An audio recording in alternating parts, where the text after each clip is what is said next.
Hi friends, ಎಲ್ಲರಿಗೂ ಆಶಾ ವ್ಲಾಗ್ಸ್ಗೆ ಸ್ವಾಗತ. Friends, ಇವತ್ತಿನ ವ್ಲಾಗಲ್ಲಿ ಬಹಳ ಸಿಂಪಲ್ ಆಗಿ ಸುಲಭವಾಗಿ ಬಹಳ ಕಡಿಮೆ ಇಂಗ್ರೀಡಿಯೆಂಟ್ ಯೂಸ್ ಮಾಡಿ ಮಾಡುವಂತಹ ಸ್ವೀಟ್ ರೆಸಿಪಿಯನ್ನು ನಿಮ್ಮ ಜೊತೆ ಶೇರ್ ಮಾಡ್ತಾ ಇದ್ದೇನೆ. ಈ ಸ್ವೀಟ್ನ ಹೆಸರು ಅವಲಕ್ಕಿ ಮನೋಹರ. ಫ್ರೆಂಡ್ಸ್, ನೀವೇನು ನನ್ನ ಚಾನಲ್ಗೆ ಸಬ್ಸ್ಕ್ರೈಬ್ ಮಾಡಲಿಲ್ಲ ಅಂತಾದರೆ ಪ್ಲೀಸ್ ಒಂದು ಸಬ್ಸ್ಕ್ರೈಬ್ ಮಾಡಿ. ಹಾಗೆ ನಾನು ಮಾಡುವ ವಿಡಿಯೋಗಳೆಲ್ಲ ಇಷ್ಟ ಆದರೆ ಲೈಕ್ ಮಾಡಿ, ಹಾಗೆ ನಿಮ್ಮ ಫ್ರೆಂಡ್ಸ್ಗಳಿಗೆಲ್ಲ ಶೇರ್ ಕೂಡ ಮಾಡಿ. ಬನ್ನಿ ವಿಡಿಯೋ ಸ್ಟಾರ್ಟ್ ಮಾಡುವ.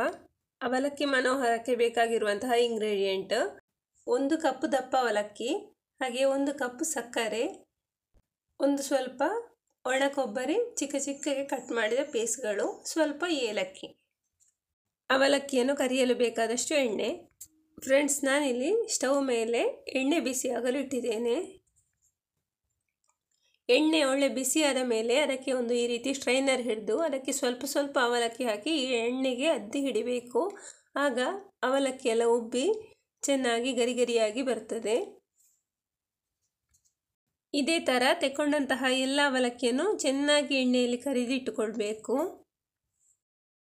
ಈ ಅವಲಕ್ಕಿ ಮನೋಹರವನ್ನು ಮಾಡಲಿಕ್ಕೆ ತುಂಬ ಸುಲಭ, ಹಾಗೆ ತಿನ್ನಲಿಕ್ಕೆ ಕೂಡ ತುಂಬ ರುಚಿಯಾಗಿರ್ತದೆ.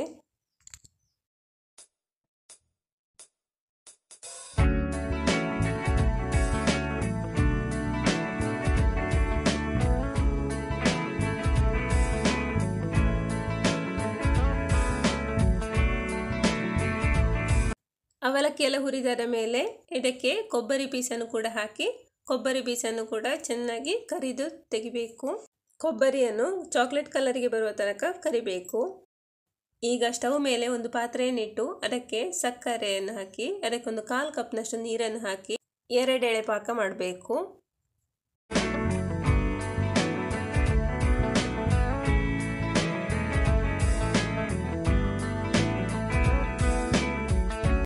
ಈಗ ಈ ಸಕ್ಕರೆ ಪಾಕ 2 ಎಳೆ ಪಾಕ ಬಂತು. ಈಗ ಇದಕ್ಕೆ ಸ್ವಲ್ಪ ಏಲಕ್ಕಿ ಪುಡಿಯನ್ನು ಹಾಕಿ ಚೆನ್ನಾಗಿ ಮಿಕ್ಸ್ ಮಾಡಬೇಕು.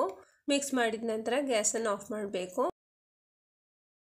ಈಗ ಇದಕ್ಕೆ ಕರಿದಿಟ್ಟಂತಹ ಅವಲಕ್ಕಿ ಮತ್ತು ಕೊಬ್ಬರಿಯನ್ನು ಹಾಕಿ ಚೆನ್ನಾಗಿ ಮಿಕ್ಸ್ ಮಾಡಬೇಕು. ಸಕ್ಕರೆ ಪಾಕ ಗಟ್ಟಿಯಾಗುವ ತನಕ ಚೆನ್ನಾಗಿ ಮಿಕ್ಸ್ ಮಾಡ್ತಾ ಇರಬೇಕು.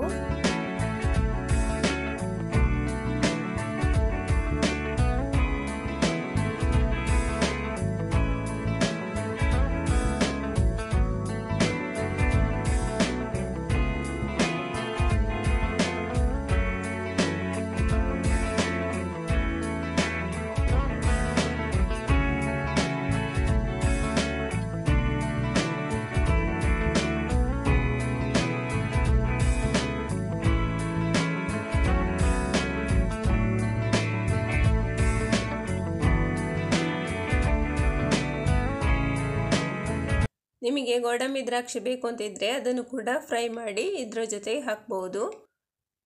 ನಾನಿಲ್ಲಿ ಕೊಬ್ಬರಿ ಮಾತ್ರ ಫ್ರೈ ಮಾಡಿ ಹಾಕಿದ್ದೇನೆ. ಎಲ್ಲ ಅವಲಕ್ಕಿಗೂ ಸರಿಯಾಗಿ ಸಕ್ಕರೆ ಪಾಕ ಹೇರಿಕೊಳ್ಳಿಕ್ಕೆ ನಾವು ಸ್ವಲ್ಪ ಹೊತ್ತು ಮಿಕ್ಸ್ ಮಾಡಬೇಕಾಗ್ತದೆ. ನಾವು ಎಷ್ಟು ಚೆನ್ನಾಗಿ ಮಿಕ್ಸ್ ಮಾಡ್ತೇವೋ ಅಷ್ಟು ಚೆನ್ನಾಗಿ ಇದು ಅವಲಕ್ಕಿ ಸಕ್ಕರೆ ಎಲ್ಲ ಸೇರಿ ಸೆಟ್ ಆಗ್ತದೆ.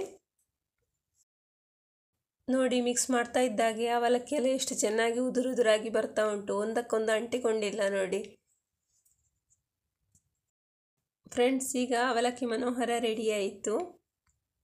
ಕೆಲವೊಮ್ಮೆ ಮಕ್ಕಳು ಏನಾದರೂ ಸ್ಪೆಷಲ್ ಮಾಡಿಕೊಡಮ್ಮ ನನಗೆ ಅಂತ ಕೇಳಿಕೊಂಡು ಬರ್ತಾರೆ.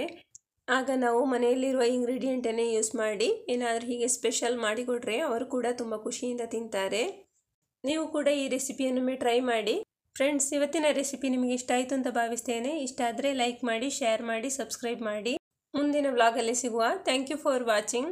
ಬಾಯ್.